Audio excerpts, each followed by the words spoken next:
শিক্ষক নিবন্ধনে যে ভুলটা করলে কখনোই আপনি চাকরি পাবেন না। আসসালামু আলাইকুম।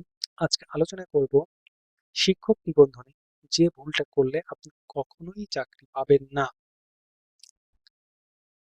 আসলে শিক্ষক নিবন্ধন পরীক্ষার জন্য আপনার যে প্রস্তুতি নিতে হবে এটা একটু তুলনামূলকভাবে সহজ, এবং এখানে হচ্ছে কাট মার্ক হচ্ছে মাত্র 0.25।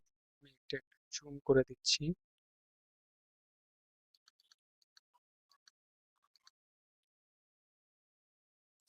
আচ্ছা, এইটা হচ্ছে 2023 সালের যে সার্কুলারটা আছে এই সার্কুলারটা। এখন আমি আপনারা কোন কোন পর্যায়ে পরীক্ষা দিতে পারবেন? স্কুল, স্কুল টু এবং কলেজ। এখানে যে শিক্ষকতা যোগ্যতা দেওয়া হয়েছে, আপনি যে সহকারী শিক্ষক পদে আপনার যে যে যোগ্যতা লাগবে এই যোগ্যতাগুলো এখানে দেওয়া আছে। দেখেন এখানে সবচেয়ে যে বিষয়টা হয় শিক্ষক নিবন্ধন, যে এই যে যে পাশের সালটা, স্নাতক, আপনি যদি স্নাতক পাশ করে থাকেন স্নাতক পাশের সালটা, এইটা অবশ্যই অবশ্যই আপনি ঠিক দিবেন।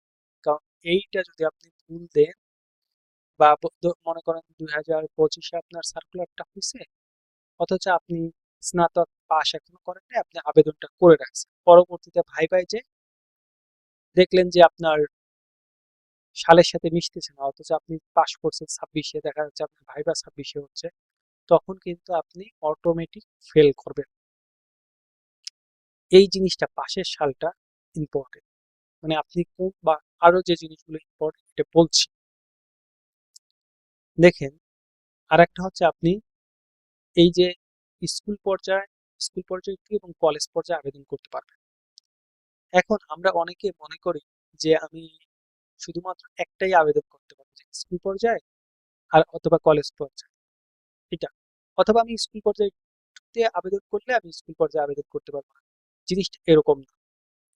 জিনিসটা হচ্ছে আপনি স্কুল পর্যায়ে একটু কলেজ পর্যায়ে আবেদন করতে পারবেন, কিন্তু আপনি পরীক্ষা দিতে পারবেন দুটাই, হয় স্কুল পর্যায়ে,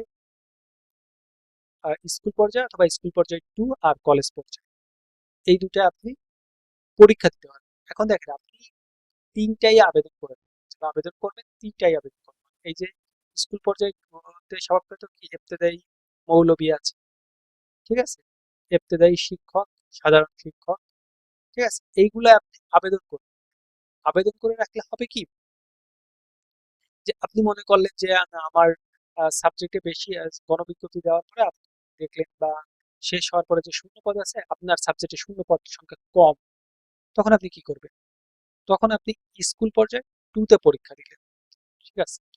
এখন এই স্কুল পর্যায়ে আর কলেজ পর্যায়ের ভিতরে আবার বিভিন্ন ভাগ আছে, আমি দেখাই, একটু নিচের দিকে আসি।